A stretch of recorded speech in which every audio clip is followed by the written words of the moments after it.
გარემოს დაცვითი სამართლის განვითარების საწყის ეტაპზე აღსრულების ყველაზე გავრცელებულ მექანიზმად სისხლის სამართლებრივი მექანიზმები მიიჩნეოდა. თუმცა დროთა განმავლობაში ცხადი გახდა, რომ სისხლის სამართალი არ არის იმდენად მოქნილი მექანიზმი, რომ მხოლოდ მისი გამოყენებით შესაძლებელი იყოს ყველა ტიპის გარემოს დაცვით პრობლემასთან გამკლავება და მათი პრევენცია.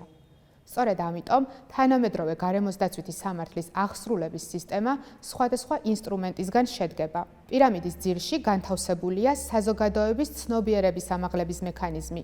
პირებთან, ამა თუ იმ ბიზნესთან კონსულტაციების გზით გარემოს დაზიანების თავიდან აცილება. პირამიდის შემდეგ საფეხურზე დგას ეგრეთ წოდებული გაფრთხილება, როდესაც პირს პასუხისმგებლობის დაკისრებამდე აძლევს შესაძლებლობას აღარ გაიმეოროს გარემოს დამაზიანებელი ქმედება თუ უმოქმედობა. ამ მექანიზმს მოყვება ადმინისტრაციული ტიპის ზომები, მაგალითად ჯარიმის დაკისრება, ადმინისტრაციული მიწერილობის გაგზავნა და კონკრეტული ქმედებების განხორციელების მოთხოვნა.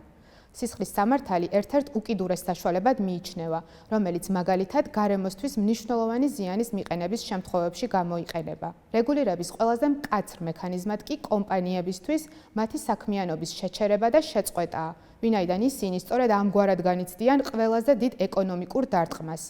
ამიტომ რეგულირების ეს მექანიზმი გარემოს დაცვითი სამართლის აღსრულების პირამიდის წვერშია მოქცეული.